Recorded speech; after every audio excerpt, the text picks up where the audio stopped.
مخاطب ہیں، جو حضور کی نسبت رکھنے والے ہیں وہ میرے مخاطب ہیں. تو اصل میں پہچان چہروں سے ناموں سے نہیں ہوتی.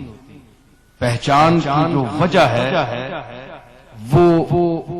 وہی وجہ ہے جو آج جس سبب اور جس وجہ کے حوالے سے ہم یہاں سب جمع ہیں.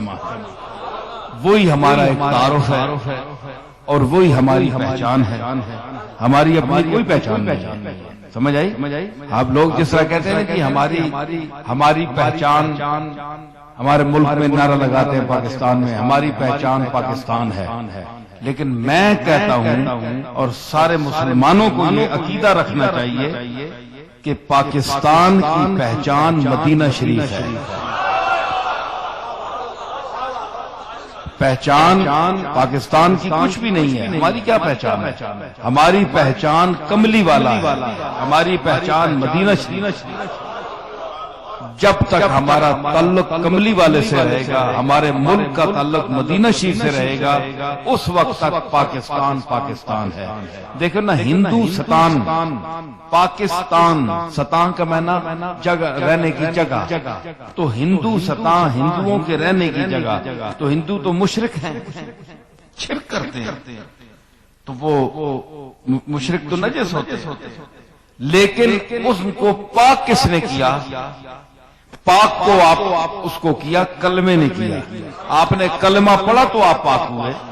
اس وجہ سے الگ جگہ کا نام رکھا گیا پاکستان، پاک لوگوں کے رہنے کی جگہ. پاک لوگوں کے، ورنہ آج بھی ہندوستان میں بھی مسلمان ہیں، وہاں بھی اچھے لوگ ہیں، پاک لوگ ہیں، بڑے نیک لوگ ہیں. یہ تو نہیں کہ پاکستان میں جو پیدا ہوئے سارے پاک ہیں، بڑے بڑے پلید پھر رہے ہیں وہاں.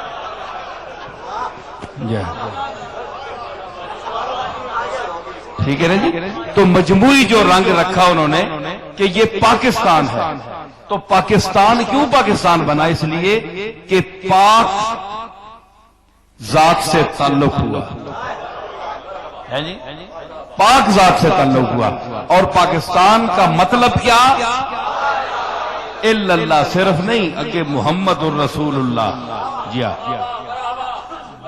لا الہ الا اللہ نہیں، لا الہ الا اللہ محمد الرسول اللہ. لا الہ الا اللہ تو سب مانتے ہیں، محمد الرسول اللہ پر اختلاف ہے.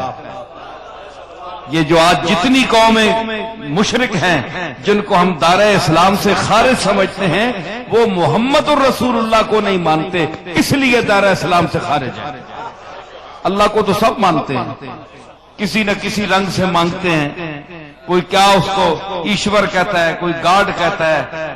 ہر ملک کی جتنی بولیاں اتنے اس کے نام ہیں، لیکن بات جو ہے وہ کملی والے پر ہے.